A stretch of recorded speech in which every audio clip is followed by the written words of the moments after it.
đôi phượng khai và này men ấy men tắt lên nhé lương đá lưng ở thành chắc ôm từng đá hả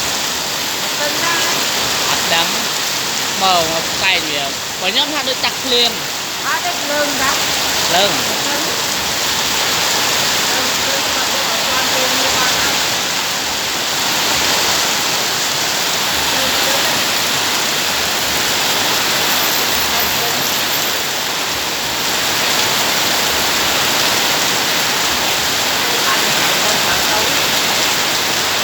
dù tới khăn tới nhưng mà mình khơi tay rồi